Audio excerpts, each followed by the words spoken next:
युद्ध करने के लिए अजमेर जाना है। रतन सिंह ने कहा आपने तो आज जाए कल। राणा जी की डेली ब्याह होते हैं, मेरा तो एक बार हुआ है। जब उसकी रानी जो थी, जो रतन सिंह था उसकी रानी थी, बूंदी की हाड़ी रानी थी, सहल कंवर। क्या नाम था? बूंदी की थी। कहां की थी? और बूंदी में मैंने बताया था हाड़ा होते थे, तो हाड़ी रानियां हुआ करती थी। उसको बेचारी को पता चला, उस सहल कंवर को पता चला भाई मेरे पति जो सेनापति है उनके पास ये मैसेज आया है कि लड़ने के लिए अजमेर जाओ और मेरे पति मना कर रहे हैं।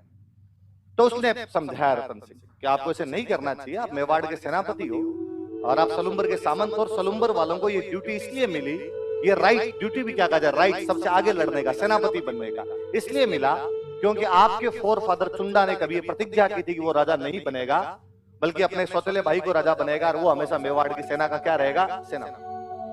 पीढ़ियों से ये परंपरा को आपके बढ़ के निभाते आए हैं, आप इस प्रकार मना नहीं कर सकते, आपको लड़ने के लिए जाना चाहिए। राणा जी ने जब संदेश भेजा है, आप राणा जी के संदेश को मना कैसे कर सकते हो?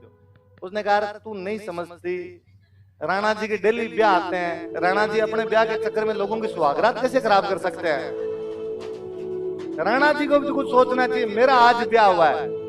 पर उस बेचारे ने खूब समझाया उनको और उसको कहा कि भाई यदि तुम नहीं जाओगे तो तुमसे सेनापति का अधिकार छीन लिया जाएगा। तुम्हारी जो आने वाली पीढ़ियां होगी वो इस बात पर थू थू करेगी कि हमारा एक दादा परदादा इतना निबड़ा निकल गया था कि युद्ध लड़ने के लिए नहीं गया लुगाई के चक्कर में, इस चक्कर में हमसे जो सेनापति का अधिकार था वो छीन लिया। उसने मोटिवेट किया था। रतन सिंह ने कहा ठीक है मैं चला जाऊंगा। दूसरे दिन सुबह सुबह घोड़े वोड़े तैयार किए, सेना वेना तैयार की, घोड़े लेकर रतन सिंह जी जा रहे, बैकग्राउंड में वापस म्यूजिक चले, जाते हुए लम्हो जरा ठहरो।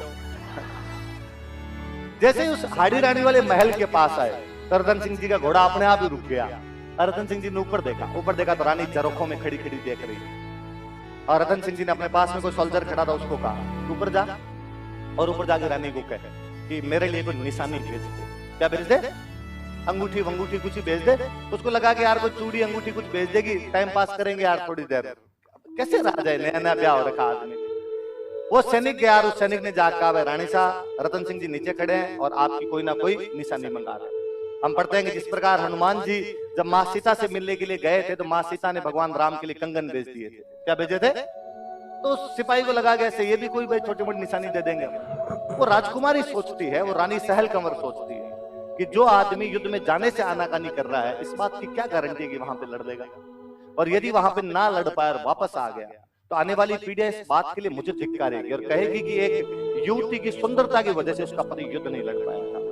उसे और याद आता है कि मैं उन बूंदी के हाड़ाओं की वो राजकुमारी हूं जिसकी बुआ ने कभी इस वजह से किले के दरवाजे बंद कर दिए थे कि मेरे फूफा एक युद्ध में हार कर वापस आ गए। इसकी रियल बुआ थी जोधपुर में जसवंत सिंह की रानी थी, और राजा जसवंत सिंह जब युद्ध हार कर वापस आया था तो उसने कहा था ऐसे बेलखना पति हो इससे तो अच्छा नहीं, और मैं इसको पति मानती थी। कहा एक तरफ मेरी बुआ जो हार के आने पे बंद कर दे दरवाजे, पति को मानने से मना कर दे, एक तरफ मैं जिसका पति युद्ध करने से ही मना कर रहा है। मुझे लगा इस जीवन का क्या मतलब, यदि सुंदरता की वजह से, मेरे इस जीवन की वजह से मेरा पति युद्ध नहीं कर पा रहा तो मर जाना बेहतर होगा ना ज्यादा।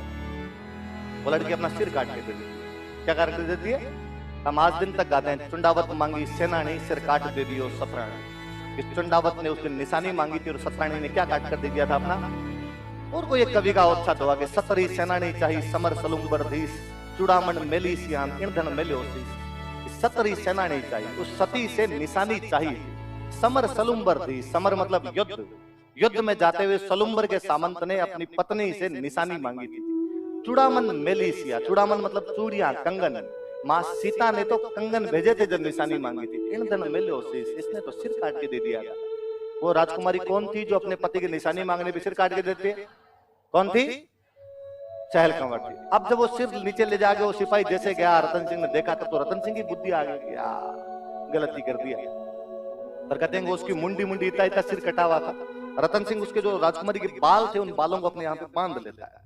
उस अजमेर वाली घाटी में क्या भयंकर लड़ता है।